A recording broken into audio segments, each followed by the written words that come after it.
The iPhone Air is Apple's boldest design refresh in years. It is almost impossibly thin at 5.64mm, yet still sturdy thanks to the use of titanium and ceramic shield. It is 6.5-inch ProMotion display and iOS 26's liquid glass makeover feel purpose-built for this form factor even after a week of use. This still feels like Apple's most exciting design refresh in years. Battery life is solid, if not class-leading, and the single 48-megapixel camera limits flexibility, but for those who value design and portability above all else, it is sexy and stunning and maybe a new kind of pro.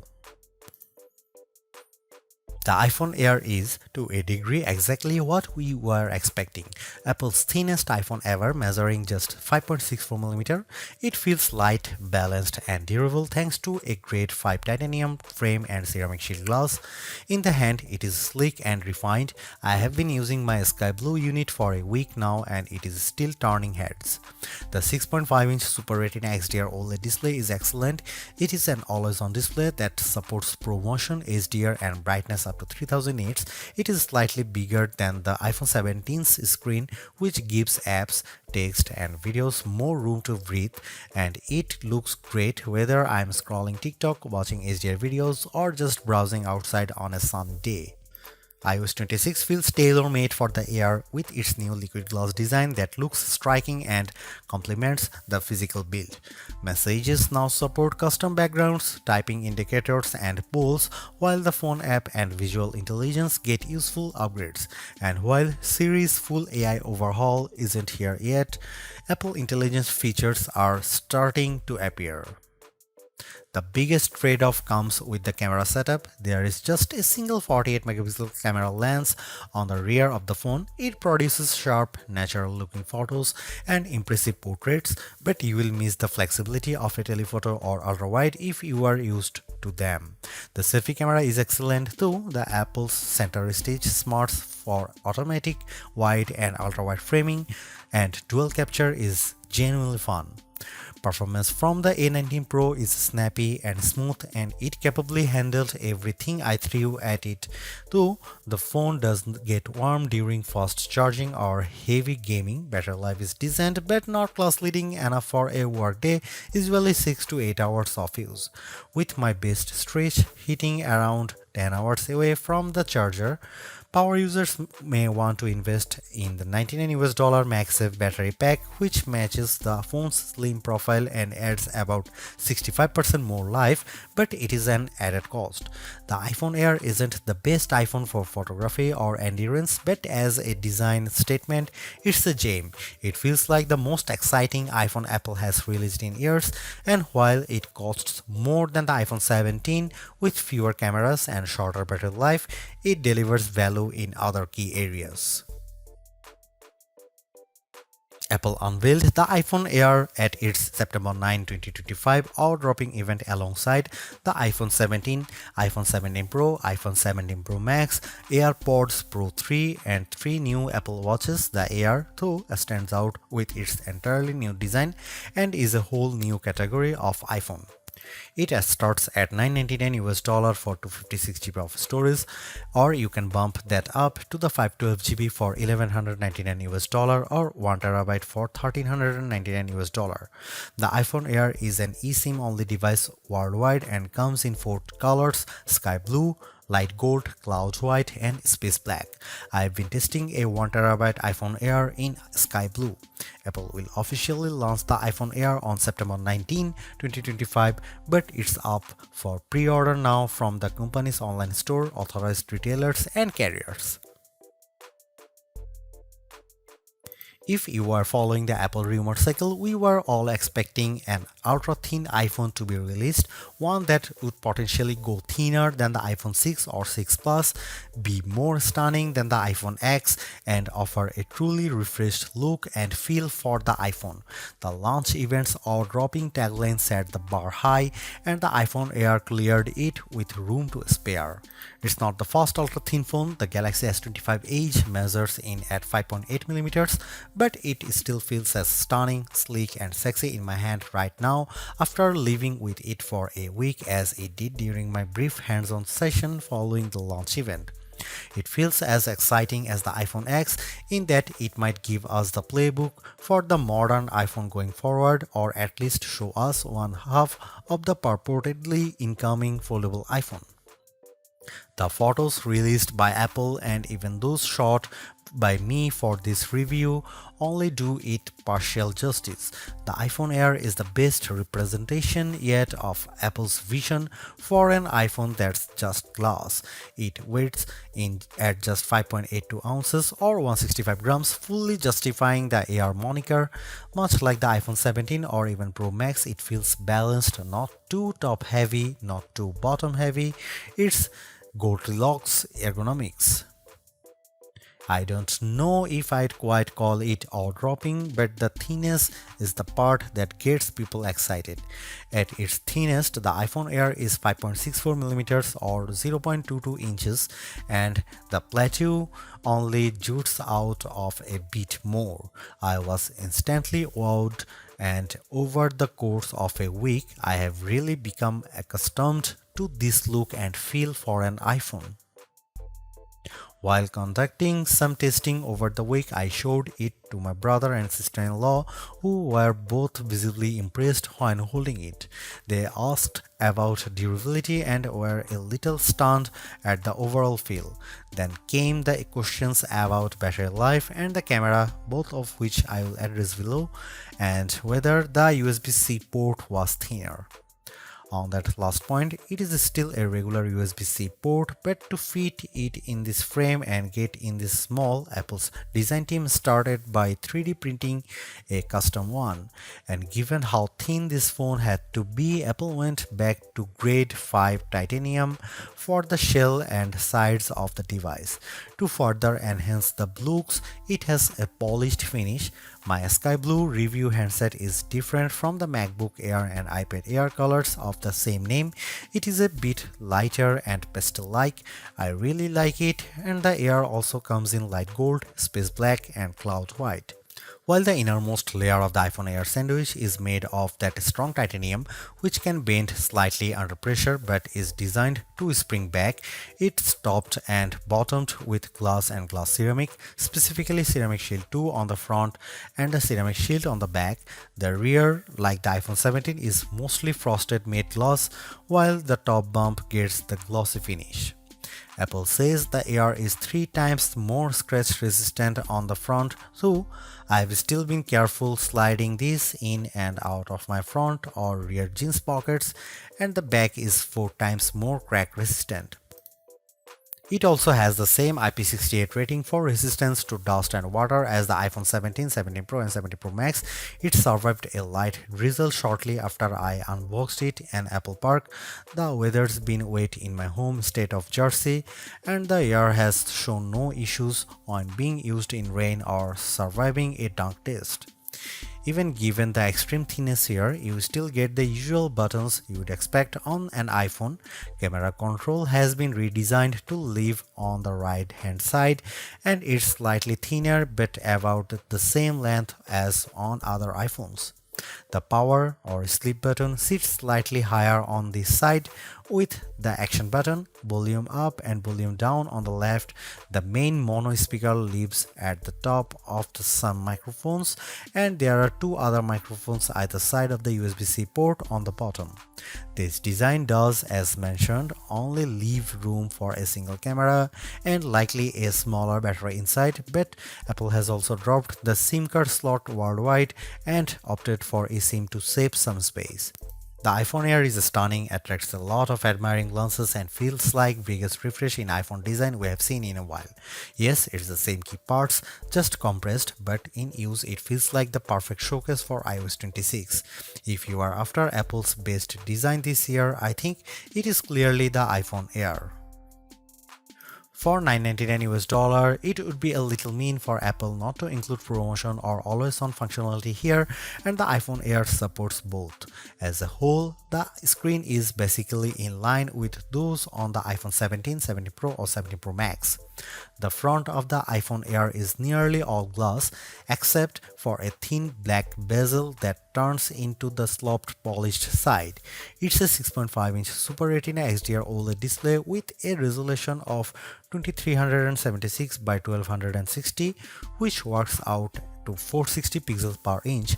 It tops out at 3000 nits of brightness when needed, supports the white color P3 gamut and HDR, and features an anti-reflective coating. It also has the same dynamic island as the rest of the iPhone 17 line. In daily use, the display is really the main appeal here. On paper, it's 0.2 inches bigger diagonally than the iPhone 17 or 17 Pro, but it feels a bit more expensive. It offers more lines of text or a slightly expanded view when viewing a web page. Games or movies feel a little more like an event, and it offers a broad canvas for iOS 26. Lay two of these phones side by side and I think you'd have some idea of what Apple is planning to bring us with its long-rumored folding iPhone, and it would look mightily impressive, but we are not quite there yet. And it's still smaller than the Pro Max. Colors looked punchy and vibrant, text was inky black and crisp, and it was a great display for daily use.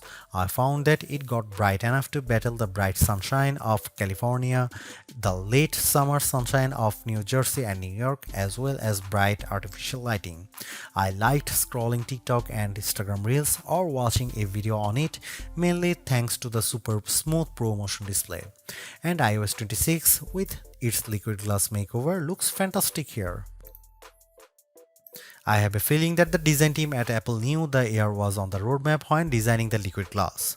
iOS 26 is running on the iPhone Air out of the box, and as on any iPhone, announces itself with a hello on the first boot. You will get a sense of the new translucent glass-like nature of the software pretty quickly. It's mostly visible in how notifications refract over your wallpaper or up top with whatever is behind the element. I especially like the way the bottom menu bars look like this, although legibility can be an issue at times depending on what's behind the element. You'll also notice a difference if you use light mode or dark mode. The redesign is only a portion of iOS 26 as Apple's latest OS introduces a number of new features. I am keen to put many of the new parts of messages to the test with my friends and various group chats. With the latter, you will now get typing indicators and you can set a custom background for any message group or individual. This will, I have a feeling, be an especially tough test for legibility with the liquid glass components. You also have the option to add polls in group messages, which is a fun way to decide on activities or maybe pick a restaurant. The phone app is entirely new, though you can switch back, placing your favorites up top, and below that is a combined list of outgoing and incoming calls, missed calls, and even voicemails. It can be a lot to process at first, but after months on the beta, I am more or less used to it, although I have switched back to the original setup occasionally, as the new one makes voicemails a little harder to track down. You can also use live translation during calls, which can be helpful for international travel, and I especially like the wait on hold feature. Visual intelligence, which is engaged with a long press of camera control, is a bit smarter here and now identify events to add your calendar and integrate with apps that add support with the API. However, we are still waiting on the full AI-powered Siri, and many of the new Apple Intelligence features aren't front and center here. This is where the compromises necessitated by the iPhone Air's unfeasibly thin design begin. The iPhone Air only features a single 48 megapixel fusion camera on the back. It can shoot at 1x, a sensor crop in 2x, or a maximum digital 10x, but the quality falls off noticeably with the latter. I'll cut to the chase here. If you are after the iPhone with the best cameras or even just some variety for shooting, this is probably not it. Here are some camera samples of the new iPhone Air.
Powering the iPhone Air is Apple's A19 Pro chip, which is a step up from the iPhone 17's A19 and a slightly less powerful version of the A19 Pro in the iPhone 17 Pro and 17 Pro Max without the extra cooling technology.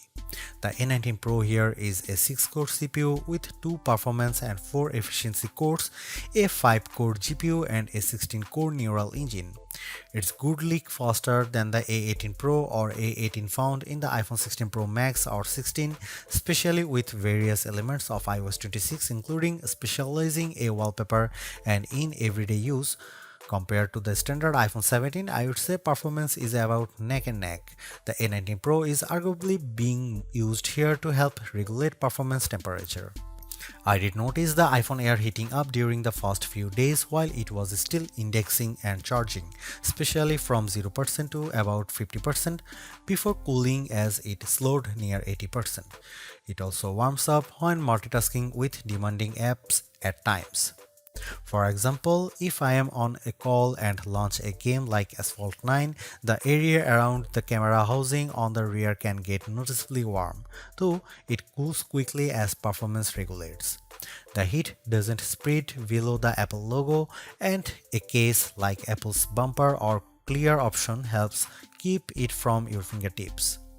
Keep in mind that basically all the components do live in the plateau, including the silicone, so it makes sense that the area does heat up. When it comes to non-gaming tasks, though, the iPhone Air handles everything well and delivers strong performance while keeping cool. That was the case with my daily workflow consisting of calls, audio and FaceTime as well as mail, Gmail, Slack, Safari, Chrome, Edits, CapCut, the camera and the other apps. Even with creating a Genmoji or using Image Playground or another facet of Apple Intelligence, the iPhone Air didn't get especially warm. In terms of quantitative testing, the iPhone Air scored slightly higher than the iPhone 17 on Geekbench 6.5 at 3723 on single core and 9665 on multi-core. That's in line with smartphones at this price range, though as we noted in our Galaxy S25 Edge review, that phone has a thermal solution for keeping things cool. We can only guess at the iPhone Air's battery size for now as Apple doesn't officially release those numbers. It is clear though that the company has squeezed as large a cell as possible inside this ultra slim smartphone. Instead of capacity, Apple provides viewing estimates up to 27 hours of downloaded video playback and 22 hours of streaming. With the $99 MagSafe battery attached, those numbers rise to 40 and 35 hours respectively, about a 65% boost. In my experience, the iPhone Air generally lasts through a workday 6 to 8 hours depending on use. That's behind the iPhone 17, 17 Pro and 17 Pro Max, but it still meets Apple's all-day standard. On the test, I took it off a charger at 7:30 am and it lasted until 5:50 pm or 10 hours and 20 minutes. At best, I recorded 6 hours and 35 minutes of active screen time. On average, I got around 4 hours and 45 minutes. During my first few fast charges, the top of the camera plateau and the area beneath it did get warm, mostly between 0% and 50% before cooling down. This isn't unusual for fast charging and reflects the component layout. Power users will likely need to recharge by the time they get home. Apple's slim MagSafe battery nearly matches the Air's profile, adding only a bit more thickness than the camera bump. It recharges intelligently throughout the day, manages heat well, and uses pocket detection to optimize charging times. Optional, yes, but it complements the iPhone Air experience nicely. The iPhone Air delivers remarkable performance in a super thin and light design that's very durable. I especially like getting A19 Pro power in something this compact, but you have to make some trade-offs for the steep $999 price. You get only a single rear camera, which means no telephoto zoom, ultra-wide or macro shots, and while the Air's battery life is solid, it's a few hours behind the iPhone 17 Pro Max.